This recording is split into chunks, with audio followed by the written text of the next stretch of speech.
Start करते हैं। जो हमारी नेक्स्ट यूनिट है ना, that name is other nutritional disorder.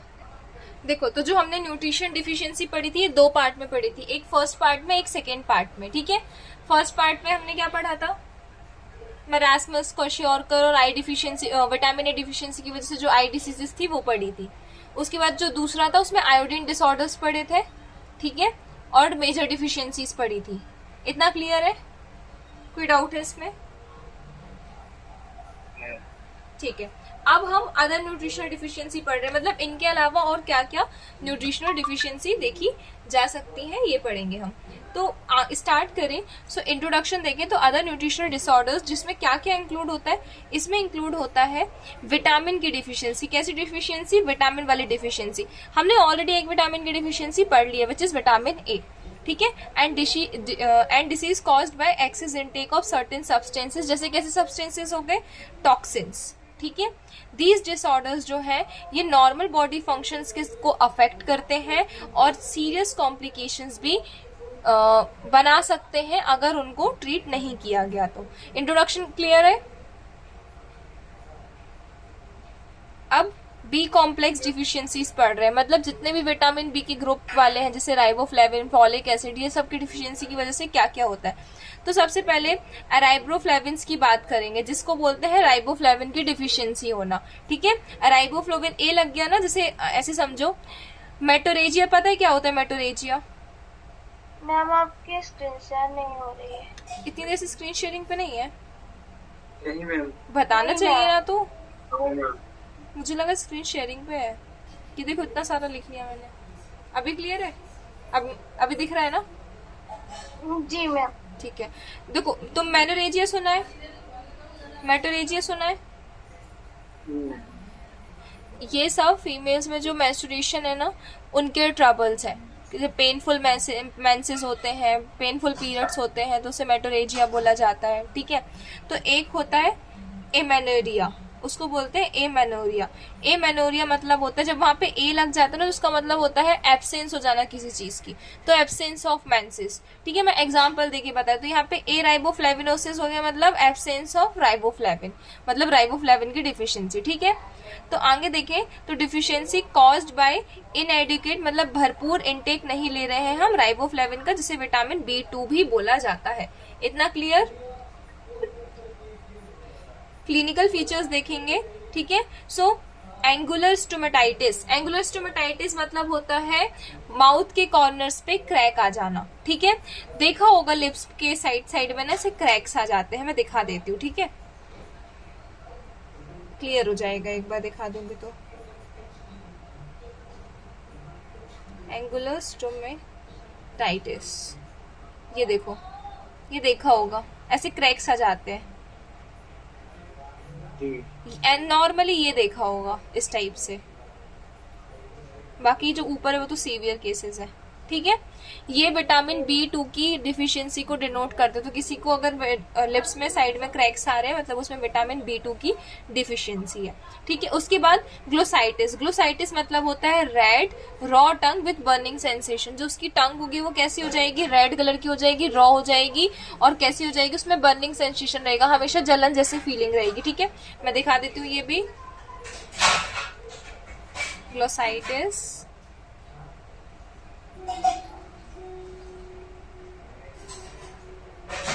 ये देखो एकदम लाल दिखेगी। रुको मैं दिखा रही, ये देखो ये डार्क रेडिश दिख रही है, इस टाइप से टंग हो जाती है। ठीक है, रॉ मतलब होता है, अपन बोलते हैं ना रॉ वेजिटेबल्स खाओ, कच्ची वेजिटेबल्स खाओ, उस टाइप का कुछ अपीयरेंस होता है इसका, और जलन वाला सेंसेशन रहेगा। फिर किलोसिस। किलोसिस मतलब क्रैक्ड लिप्स। ये तो नॉर्मली अभी भी होते ना, डिहाइड्रेशन भी एक उसका सिम्टम है, लिप्स का फटना, डिहाइड्रेशन होना, है ना। फिर लॉस ऑफ एपेटाइट, मतलब भूख का लॉस होना। ये समझ में आ गई क्लिनिकल फीचर्स? कॉजेस की बात करें, क्या क्या कॉज है, क्या कारण है, तो सबसे पहले दूध नहीं ले रहे हो, दाल नहीं खा रहे हो, ग्रीन लीफी वेजिटेबल्स नहीं खा रहे हो, कैरल बेस्ड डाइट जो है लो इन राइबोफ्लेविन, मतलब ऐसी डाइट तो खा रहे हो जिसमें अनाज है पर उसमें राइबोफ्लेविन नहीं है, मतलब विटामिन B2 नहीं है। और फिर दूसरा रीजन एक तो हो सकता है पॉवर्टी और पुअर न्यूट्रिशन की, गरीबी है, अच्छे से न्यूट्रिशन मिल ही नहीं रहा है। ट्रीटमेंट क्या है, हम यहाँ पे B कॉम्प्लेक्स की टैबलेट्स देते हैं 7 से 10 दिन तक। प्रिवेंशन क्या है, इसमें ग्रीन लीफी वेजिटेबल्स खाओ, दाल खाओ, नट्स खाओ, अनाज खाओ, दूध पियो, ठीक है। उसके बाद ये हमने बात कर ली विटामिन B2 की, जिसको हम राइबोफ्लेविन बोलते हैं, इसकी डिफिशियंसी को ए राइबोफ्लेवियोसिस बोला जाता है। इतना क्लियर, इसमें कोई डाउट है तो पूछ लो। अब एक और विटामिन बी ग्रुप का विटामिन है जिसका नाम होता है नियासिन, ठीक है। नियासिन की डेफिशिएंसी को पैलागारा बोला जाता है, इसको याद रखना, ये टर्म्स याद होनी चाहिए, ठीक है।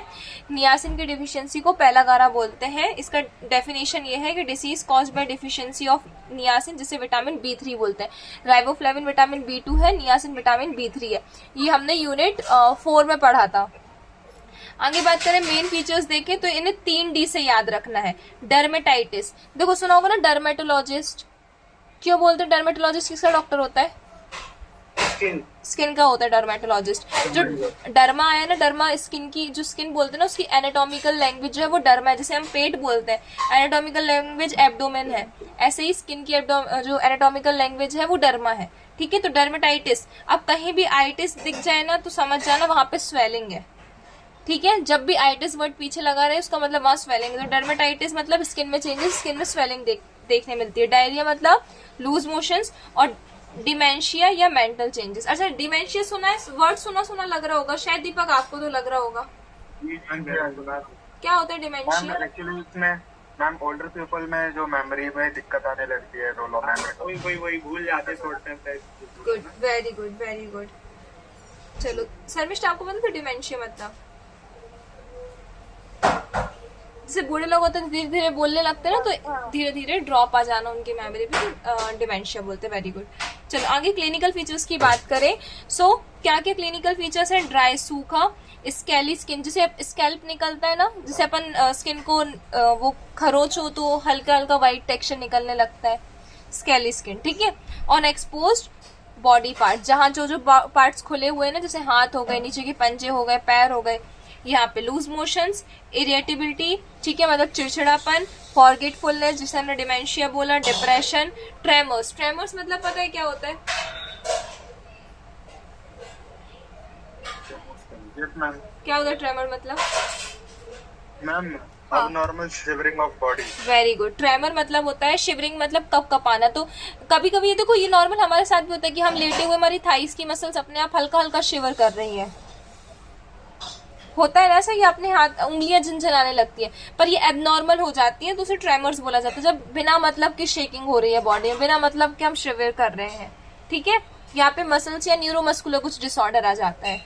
फिर ग्लोसाइटिस मतलब, हाँ एग्जांपल दूं? हाँ example, Parkinson disease. Parkinson disease आप लोगों को पता है शर्मिष्ठा पुष्पेंद्र क्या होती है? देखिए तो न्यूरोलॉजी, न्यूरो में आता है। हाँ न्यूरो में आता है, उसमें बूढ़े लोगों में ज्यादा देखने मिलती है, ठीक है। ये उसमें हाथ पैर लोग कंटिन्यू, हाँ कंटिन्यू, एग्जैक्टली, ठीक है।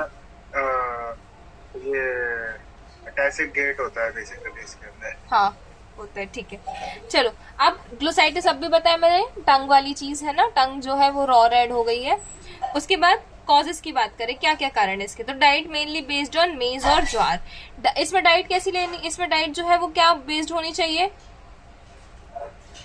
ज्वार सुना है ना, ज्वार का आटा, है ना। अब ल्यूसिन आइसोल्यूसिन जो है, ये ज्वार की डाइट्स में क्या होते हैं? इम्बैलेंस होते हैं।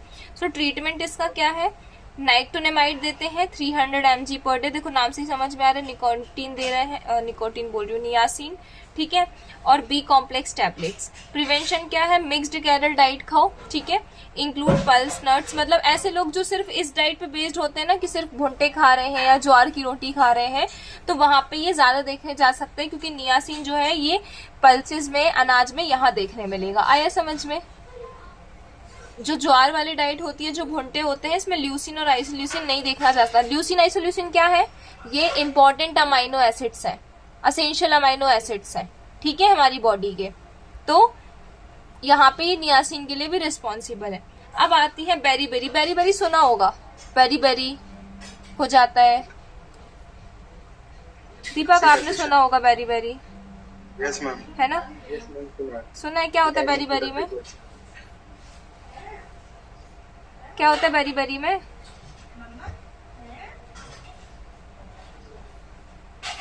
मैम इसकी शायद मतलब स्टार्टिंग में बिल्कुल सही मतलब कम लगती है इसमें, मैम, जब ये होता है तो, और जैसे सुई जैसी चुभती है, ऐसा कुछ है। और मैम ये सुन जैसे हो जाता है ना मैम, ये लेग के अंदर होता है मेरे ख्याल से, बो लेग हो जाते हैं। क्या हो जाते हैं? सुन हो जाता है। लेग्स बो हो जाते हैं, मुड़ जाते हैं। शर्मिष्ठा सही बोलो दीपक, पैर मुड़ जाते हैं बेरी बेरी में। क्लिनिकल सिम्टम्स बहुत सारे इसके सिम्टम्स होते हैं कि ये प्रोमिनेंट सिम्टम्स कह सकते हैं हम इसको, ठीक है। Beriberi mainly thiamine deficiency के से की वजह से होता है। आगे देखें तो इसका आगे हम बात करेंगे। सो डेफिनेशन देखें तो disease cause by deficiency of thiamine which is known as vitamin B1। Clinical features देखेंगे तो यहाँ पे जनरल सिम्टम देखें तो वीकनेस, भूख का कम हो जाना, जो पुष्पेंद्र आप बोल रहे थे, हैवीनेस इन लेग, लेग में भारीपन लगना, इजीली थक जाएगा इंसान, नमनेस, और जैसे पिंस एंड नीडल जो पुष्पेंद्र आप बोल रहे थे कि ऐसा लगता है कि पिंस और नीडल्स की कंटिन्यू सेंसेशन है कि कोई चुभा रहा है, ठीक है। टाइप्स देखें तो टाइप्स ना, एक होता है वेट बेरी बेरी और एक होता है ड्राई बेरी बेरी, ठीक है। नाम से ही समझ में आ रहा है, वेट मतलब गीला, तो यहाँ पे फ्लूइड एक्यूमुलेट हो जाएगा। हार्ट फेल्यूर देखा जा सकता है, पाल्पिटेशन मतलब बहुत तेज दिल का धड़कना और फिर हार्ट फेल हो जाना, और चेस्ट पेन देखा जाता है इसमें। ड्राई बेरी बेरी में क्या होता है, प्रोग्रेसिव वीकनेस, कंटिन्यू वीकनेस बढ़ती जाएगी, पैरालिसिस भी देखने मिलता है ड्राई बेरी बेरी में। Bed return condition, bed return condition मतलब बेड पसंद आएगा कि नहीं आएगा, बताओ। बेड रिटर्न कंडीशन किसको बोलेंगे, बेड पसंद आ रहा है या नहीं आ रहा है? एक्चुअली मैम ये आईसीयू में पेशेंट होते हैं बेसिकली, जो बेड पे प्रोलॉन्ग पीरियड ऑफ टाइम पड़े रहते हैं। Good good good, very good, check करा था मैं, गुड, प्रोसेस करा। इट्स ओके, आना चाहिए, ठीक है। तो बेड रिडन कंडीशन जिसमें ये एक्सट्रीम वही वो आईसीयू वाली कंडीशन आ जाती है जिसमें पर्सन जो है कंटिन्यू बेड पे रहता है बहुत टाइम तक, जैसे कोमा या पैरालिसिस हो गया, है ना। शर्मिष्ठा समझ में आ रहा है? जी मैम। कॉजेज देखें तो consumption of highly polished rice. अच्छा, चावल जो है ना, ये चावल, ये पता है चावल में पॉलिश किया जाता है और ज्यादा सफेद दिखाने के लिए। इसमें हम तो उसका मार जो पहले पीते थे अब नहीं पीना चाहिए। एग्जैक्टली वो बोलते हैं ना राइस वाटर है, राइस वाटर का राइस वाटर पियो, पर नहीं पीना चाहिए। एग्जैक्टली बहुत अच्छा होता है, लेकिन अब नहीं। स्किन के लिए अच्छा रहता है राइस वाटर, बहुत अच्छा रहता है राइस वाटर, स्किन पे लीवर के लिए भी अच्छा होता है। हाँ, लीवर डिटॉक्सिफाई करता है ब्लड को, ठीक है, ये बहुत अच्छा होता है। पर राइस जो है ना पॉलिश, इसलिए आजकल ब्राउन राइस का ट्रेंड चल गया, ब्राउन राइस खाओ, ज्यादा फाइबर है उसमें और पॉलिश भी नहीं है, क्योंकि ऊपर छिलका साथ में होगा तो क्या ही अंदर पॉलिश जाएगा, है ना। चलो, अब क्योंकि ब्राउन राइस महंगा आता है तो लोग जाते नहीं, ऊपर से टेस्ट में भी बहुत डिफरेंस आता है। उसको शायद पसाई के चावल बोलते हैं ना हिंदी में, ब्राउन राइस को। चलो, loss of thiamine during milling and polishing. Thiamine जो है, थायमिन समझना, देखो चावल जो होता है ना, इसकी धान तो देखी होगी ना, चावल में भी ऊपर आउटर कवरिंग होती है, तो ये जो आउटर कवरिंग होती है ना, ये बहुत इंपॉर्टेंट होती है। अब आउटर कवरिंग चलो हमने निकाल दी, इसमें फाइबर है। अब जो चावल है ना, इसके ऊपर भी कवरिंग होगी, क्योंकि देखना जो ब्राउन राइस है ना, उसके ऊपर भी कवरिंग होती है जो उससे चिपकी हुई रहती है, ठीक है। इन कवरिंग में पाया जाता है थियामिन और सारी प्रोटीन्स वगैरह सब होते हैं यहाँ पे, इसमें मिलता है थायमिन इस लेयर में। अब क्योंकि व्हाइट बनाने के लिए और पॉलिश करने के लिए इस चीज को रिमूव कर दिया जाता है, घिस दिया जाता है चावल को, तो वहां से थियामिन चला जाता है, ठीक है। ट्रीटमेंट क्या है, थायमिन के इंजेक्शंस लगवाने पड़ते हैं, थायमिन की टैबलेट देते हैं और कंप्लीटली बॉडी को रेस्ट बोल दिया जाता है। वेरी वेरी से याद रख लो, अभी हमने पढ़ा, बेड रिटन कंडीशन आ गई है। प्रिवेंशन देखें तो यूज हैंड पाउंडेड और less polished rice. Hand pounded मतलब क्या, हैंड पाउंडेड से क्या समझ रहे हो यहाँ पे, नाम से समझ में आ रहा है? हाथ से जो चावल निकालते थे पहले में घर पे, हाँ, ट्रेडिशनली मेथड जो होती थी ना, वो हैंड पाउडर्ड राइस कहलाती है, ठीक है। जिसमें जो ऊपर का जो छिलका है ना वो हाथ से निकाला जाता था। ठीक है, तो और अपनी तरफ उसमें कूटते थे दादी। हाँ हाँ, उसमें कूटते थे। वेरी गुड, हाँ मुझे भी याद आ गया कि उसमें एक हाथ से, फिर दूसरे हाथ से ऐसे टिल्ट करते जाते थे, है ना। फिर लेस पॉलिश्ड राइस का, ईट पल्सेस एंड होल ग्रेन्स, दाल और हमें होल ग्रेन्स अनाज तो खाना ही है। अब विटामिन डी डिफिशियंसी की बात करते हैं। ठीक है, विटामिन बी हो गया। विटामिन बी में क्या क्या पढ़ा, सबसे पहले एक बार रिवीजन ले लेते हैं। विटामिन बी में सबसे पहले डिफिशियंसी जो पड़ी वो पड़ी थी किसकी, राइबोफ्लेविन की, जिसको क्या बोल रहे थे राइबोफ्लेविन की डिफिशियंसी को, ए राइबोफ्लेवियोनोसिस। ठीक है, उसके बाद फिर हमने दूसरी कंडीशन पढ़ी विटामिन B3 की, B2 था राइबोफ्लेविन, विटामिन B3 था हमारा नियासिन, नियासिन की डिफिशियंसी जिसको पेलागारा बोलते हैं। फिर नियासिन बोला मैंने, ये तो वो हाँ नियासिन है। इसके बाद फिर हमने नेक्स्ट क्या पढ़ा, बेरी थियामिन की डिफिशियंसी है, या थायमिन, जी थियामिन बोलते हैं इसको वैसे। ठीक है, अब विटामिन डी डिफिशियंसी पे आ रहे हैं। ठीक है, इधर विटामिन बी में कोई डाउट है क्या? अच्छा, अब एक चीज और समझो, फिर एक फॉलिक एसिड यहाँ बच जाता है। जो फॉलिक एसिड होता है ना, इसकी डिफिशियंसी से क्या होगा, ये अफेक्ट करेगा ब्लड सेल के फॉर्मेशन को। ठीक है, जो ब्लड की सेल्स होती है उनके फॉर्मेशन को अफेक्ट करेगा। और तो हम यहाँ पे क्या करेंगे, यहाँ पे हम आयरन रिच डाइट देंगे। ठीक है, आयरन रिच डाइट देंगे, साथ में हम फॉलिक एसिड की टैबलेट्स देंगे। खून की डिफिशियंसी इसका एक मेजर सिम्टम है, फॉलिक एसिड की कमी होना। ठीक है, चलो विटामिन डी की डिफिशियंसी पढ़ते हैं। विटामिन डी की डिफिशियंसी देखेंगे तो विटामिन डी डिफिशियंसी सबसे पहले इसमें पढ़ेंगे रिकेट्स। रिकेट्स बहुत, इसमें रिकेट्स ना बचपन में स्कूल में भी पढ़ा होगा। रिकेट्स में ना बच्चों में प्रोमिनेंट होता है, ये मैं दिखा रही हूँ रिकेट्स, देखना। रिकेट्स के चाइल्ड अभी देखोगे तो याद आ जाएगा। इनका जो पैर होता है ना, ये इस शेप में टेढ़ा हो जाता है, ये इस टाइप से गैप आ जाता है इनके पैरों में बहुत ज्यादा। ये देखो, याद आ रहा है कुछ कुछ? ठीक है, ये कहलाता है रिकेट्स। तो रिकेट्स होता है विटामिन डी की डिफिशियंसी की वजह से इन बच्चों में कॉजिंग सॉफ्ट, इनकी बोन्स जो है वो सॉफ्ट हो जाती है, इसलिए कर्व्ड हो जाती है। देखो बोन्स टाइट रहेंगी तो सीधी रहेंगी, पर सॉफ्ट हो जाती है इसलिए कर्व्ड हो जाती है। इसका एक चीज और मैं बता रही हूँ। ठीक है, अच्छा ये पता है ना, बच्चे अपन बोलते हैं कि गीली मिट्टी की तरह होते हैं, जैसा ढालो वैसे बन जाते हैं, है ना। ये सेम चीज फिजिकली भी अप्लाई होती है। तो आजकल देखा होगा स्ट्रेचर बच्चों को देने लग गए हैं बचपन में, वॉकिंग जो भी वॉकिंग स्ट्रेचर बोलते हैं ना, जिसमें बच्चे दौड़ते हैं, उसमें डाल वगैरह देते हैं। तो वो 6 महीने के बच्चे होते नहीं है और फिर उनको उसमें बैठाने लगते हैं चलाने के लिए कि बच्चे जल्दी चलने लगे, है ना। पर ये चीज नहीं करनी चाहिए, उन्हें नेचुरली चलने देना चाहिए। इसका रीजन क्या है, बोन्स होती है सॉफ्ट, एक पर्टिकुलर टाइम पे हर एक बच्चे की अपनी अपनी बोन्स जो है वो डेवलप होंगी। तो होगा कि अगर हम उनको अभी से वो वॉकिंग स्ट्रेचर जो भी बोलते हैं उसको वो दे देंगे तो उनसे क्या होगा, उनके पैरों पे ज्यादा प्रेशर आएगा। अब मुझे एक चीज बताओ, एक हमारे पास वुडन स्टिक है, अगर हम कंटिन्यू ऊपर से प्रेशर लगाएंगे तो ये कर्व्ड होने लग जाएगी ना, तो बच्चों के पैर मुड़ जाते हैं अगर उन्हें जल्दी चलाने को ये चीज, मतलब जल्दी चलाने की हम कोशिश करते हैं। ठीक है, तो एक कर्व्ड पैर का वो रीजन है। बैक टू द टॉपिक, हम रिकेट पढ़ रहे हैं। तो ये विटामिन डी की डिफिशियंसी की वजह से होता है, जिसकी वजह से बोन्स जो है वो कर्व्ड सॉफ्ट हो जाती हैं, और सॉफ्ट होंगी तो अगर हम उनको ऊपर से प्रेशराइज करेंगे तो वो कर्व्ड हो जाएंगी। इसका कॉज क्या है, सनलाइट एक्सपोजर कम मिलना। बच्चों को सनलाइट मिल ही नहीं रही, क्योंकि विटामिन डी की डिफिशियंसी नहीं होनी चाहिए। हम कुछ नहीं भी खा रहे पर अगर सनलाइट में बैठे हैं ना, विटामिन डी भरपूर मिल रहा है। ठीक है, तो ये उन बच्चों में पाया जाएगा जो एक सेकेंड मुझे कंप्लीट करने दो। ये उन बच्चों में मिलेगा जो बढ़िया सोसाइटी में रह रहे हैं, वहां रह रहे हैं, क्या बोलते हैं, अपार्टमेंट वगैरह में, शहरों में, जहाँ पे कंक्रीट की बिल्डिंग ही बिल्डिंग है, लाइट्स है ही नहीं, सनलाइट आ ही नहीं रही है प्रॉपर। ठीक है, वहां पर जहाँ पे घर पे बाहर नहीं निकल रहे। हाँ दीपक, कुछ पूछ रहे थे आप? मैं पूछ रहा था हाँ कि मैम कई लोगों के लिए विटामिन डी अच्छा रहता है, हाँ बट कई लोगों को आई मीन स्किन की ज्यादा दिक्कत होने लग जाती है, उनके लिए वो पूछ रहा था।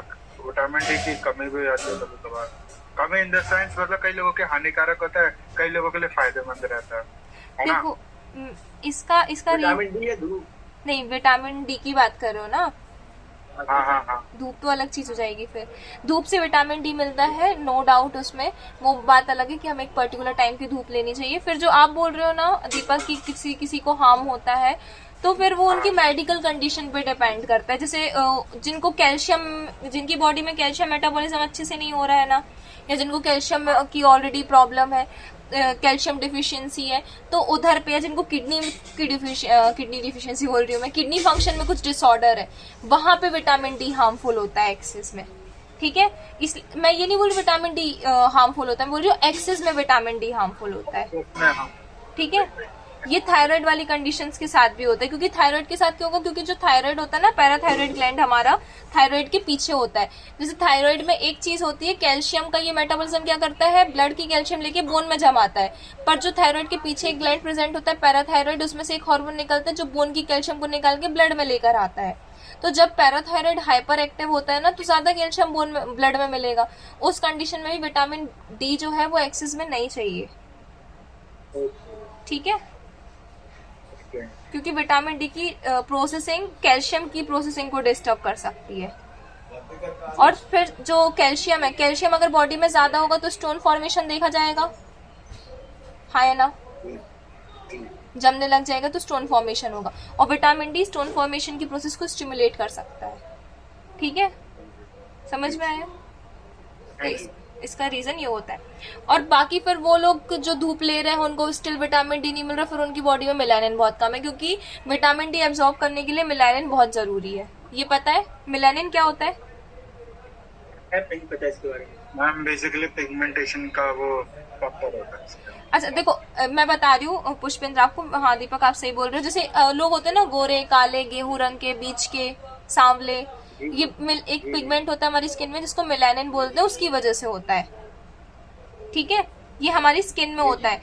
इवन ये हमारे हर टेक्सचर में होता है, जैसे हमारे बालों के टेक्सचर में भी होगा। बालों में जिनका काले बाल है उनके में मेलानिन बहुत ज्यादा है, ब्राउनिश में थोड़ा कम है, व्हाइट में बहुत ही कम है। ठीक है, तो मेलानिन जो है ये क्या करता है, विटामिन डी की सिंथेसाइज को स्टिमुलेट करता है। समझ गए? चलो अब आगे क्लिनिकल फीचर्स की बात करते हैं। तो डिले टीटनिंग हो जाएगी, मतलब दांत जो है वो अफेक्ट होंगे। टीटनिंग मतलब दांत धीरे धीरे आएंगे, डिले हो जाएंगे। डिले सिटिंग एंड क्रॉलिंग, बच्चा जो है वो धीरे धीरे बैठेगा या क्रॉल करेगा, मतलब टाइम से नहीं कर पाएगा। मसल्स वीक हो जाएंगी। एब्डोमेन डिस्टेंडेड हो जाएगा। डिस्टेंडेड समझते हो? डिस्टेंडेड मतलब क्या होता है? पहले तो मुझे इसका हिंदी याद करना पड़ेगा, या तो मैं फोटो। डिस्टेंडेड मतलब क्या होता है?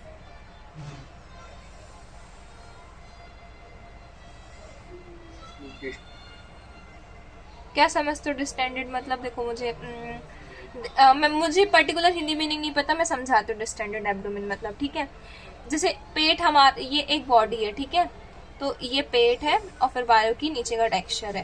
तो ये जो पेट है ना, ये डिस्टेंडेड होता है। डिस्टेंडेड मतलब ऐसा लटक सा जाता है, उसको डिस्टेंडेड एब्डोमेन बोलते हैं। डिस्टेंड हो जाना, खिंच जाना, नीचे की तरफ आ जाना। ठीक है,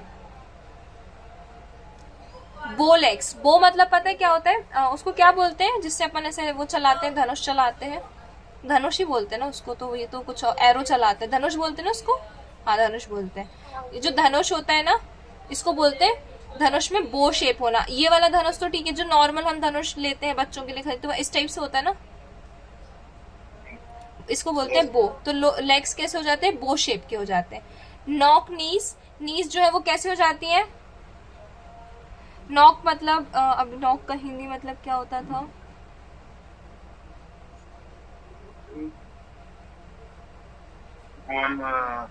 अंदर की और फिर बाहर। नहीं नहीं, नॉक नीज ऐसे समझो जैसे चटकने की आवाज आती है ना घुटनों में, तो नॉक नी का यहाँ पे वो वाला मतलब है। Pigeon chest, pigeon chest, pigeon मतलब तो पता होना चाहिए। क्या होता है पिजन मतलब? किसको बोलते हैं पिजन? कबूतर को क्या बोलते हैं? हाँ कबूतर, कबूतर को बोलते हैं ना पिजन। तो इसमें चेस्ट कैसा हो जाता है? पिजन की जैसा चेस्ट हो जाता है। पिजन का चेस्ट देखा है कभी? देखो रुको मैं इसको दिखा देती हूँ, ठीक है? पिजन चेस्ट जी मैम देखा है।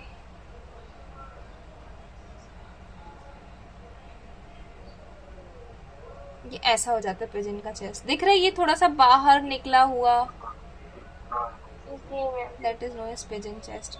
अभी कबूतर भी देख लेते हैं, रुक जाओ। ये देखो यहाँ ये देखो, ये चेस्ट दिख रहा है, कर्व्ड सरफेस बाहर प्रोमिनेंट दिख रहा है निकला हुआ। इसी टाइप से हमने अभी ये इमेज देखी है ना, ठीक है, प्रेजेंट जैसा चेस्ट रहता है। फिर रिकाइटिक रोस्ट्री, रिकाइटिक रोस्ट्री मतलब होता है बीडिंग ऑफ रिब्स। रिब्स मतलब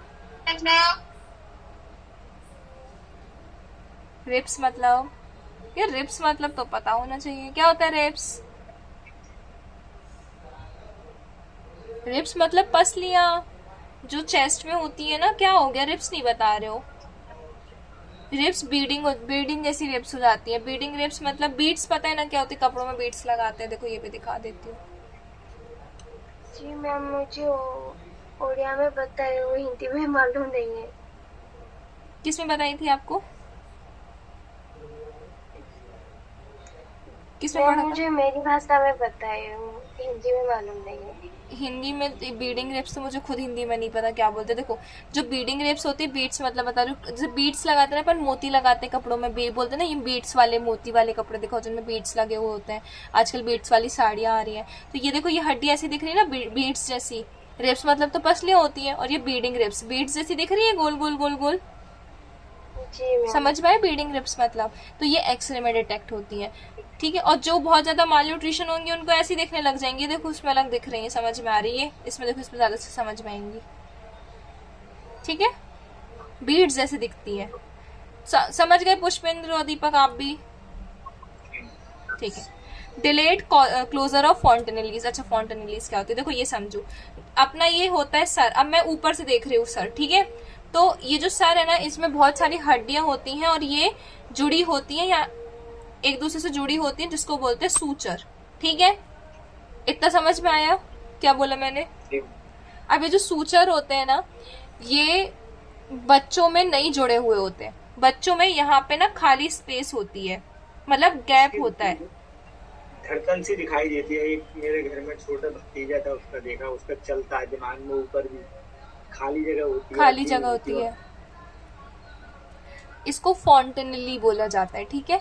ये बच्चों में क्यों ओपन होती है? क्योंकि बच्चों का स्कैल्प जो है, अभी सर जो है वो बढ़ेगा ना, और अगर हमने हड्डियों को मजबूत कर दिया तो दिमाग अगर बढ़ेगा तो प्रेशर जाएगा कहाँ पे? हड्डियों में, और सर फट सकता है। इसलिए यहाँ पे स्पेस दी जाती है कि जैसे जैसे बच्चों का सर बढ़ेगा, बोन्स अपनी अपनी स्पेस में बढ़ेंगी, और एक पर्टिकुलर एज में ये धीरे धीरे फॉन्टेनेलीज बंद होने लगेंगी। आया समझ में? इसलिए बच्चों को कितने संभल के सर से पकड़ा जाता है। सर से पकड़ते ना जब तक बच्चे 3 महीने 6 महीने के नहीं होते, तो उसका रीजन ये है, बच्चों के सर पे होता है फॉन्टेनेली, ठीक है। और अगर बच्चे सर के बल गिरते, बच्चे कितना गिरते हैं, बच्चों को इतना ज्यादा लगती भी नहीं। अगर कोई ऐसे सर के बल गिर जाएगा ना, उसकी डेथ हो जाएगी। बच्चों में ये चीजें कम देखी जाती हैं। उसका रीजन भी होता है कि फॉन्टेनेली प्रेजेंट होती है। तो क्यों? जैसे अगर कहीं लग जाएगी ना, तो ये जो सूचर्स है, ये एक दूसरे के जैसे लगी ना, तो ये एक दूसरे के ऊपर ओवरलैप कर जाते हैं। पर अगर ये चीज किसी इंसान के साथ होगी तो यहाँ सीधे ब्रोकेज देखा जाएगा, टूट जाएंगे ये, ठीक है। इसलिए बच्चे, बहुत सुना होगा छत पे से गिर गया पर बच्चे को कुछ नहीं हुआ। एक तो बोन सॉफ्ट होती है, दूसरा रीजन ये। पर स्टिल हमें बहुत प्रिकॉशन लेना है, क्योंकि ये खुला हुआ है, यहाँ पे इन्फेक्शन होने के चांसेस बहुत ज्यादा है, और यहाँ से कोई चीज सीधे अंदर पेनिट्रेट भी कर सकती है।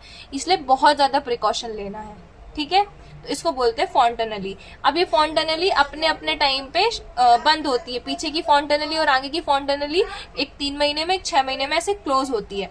तो अभी जो फॉन्टेनेली है ना, यहाँ पे बोला डिलेड क्लोजर ऑफ फॉन्टेनेली, मतलब फॉन्टेनेली का जो क्लोज है वो डिले हो गया है, धीरे हो गया है, ठीक है। आया समझ में? ट्रीटमेंट की बात करें, विटामिन डी की सप्लीमेंट देंगे, कैल्शियम सप्लीमेंट देंगे। प्रिवेंशन देंगे तो एडिक्वेट सनलाइट एक्सपोजर देना। फिश लीवर ऑयल दिया जाता है। फिश लीवर ऑयल मतलब फिश के लीवर से निकाला गया तेल। फिर एग का योक खिलाया जाता है। Cod liver oil. Cod liver oil क्या होता है?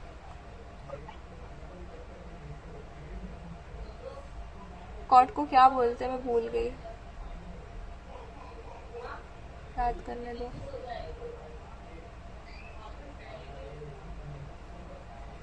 कुछ तो अच्छा बोलते थे, कॉड। दीपक पता है कॉड को क्या बोलते हैं? हाँ, कॉड मछली के लीवर। अरे यार इसका कुछ कॉड को कुछ अच्छा बोलते हैं, फिश का तो है फिश मैम लीवर ये ऑयल, क्या कॉड होता है समथिंग ओमेगा 3 होता है इसमें बहुत ज्यादा, मुझे कॉड याद नहीं आ रहा है। न्यूट्रिशनल जो एक्सट्रैक्ट करा जाता है कॉड फिश से। हाँ तो इसका कुछ अच्छा सा नाम था, मुझे उस फिश का नाम याद नहीं आ रहा, कुछ अच्छा बोलते हैं इसको हिंदी में, मुझे नाम याद नहीं आ रहा उसका। ठीक है, बाकी फिश लीवर ऑयल तो बता दी, इसमें ओमेगा 3, ओमेगा सुना है ना, ओमेगा बहुत अच्छा होता है स्किन के लिए। वो सी फूड या फिर हाँ वही मतलब मछली में और उन सब में ही पाया जाता है। हाँ उन सब में मिलता है। ठीक है चलो फिर आते हैं ऑस्टियोमलेशिया। ऑस्टियोमलेशिया मतलब होता है, देखो विटामिन डी की डिफिशियंसी 2 फॉर्म में पड़ता है, एक चाइल्डहुड फॉर्म में और एक एडल्ट फॉर्म में। चाइल्डहुड फॉर्म में किसके फॉर्म में पढ़ा हमने?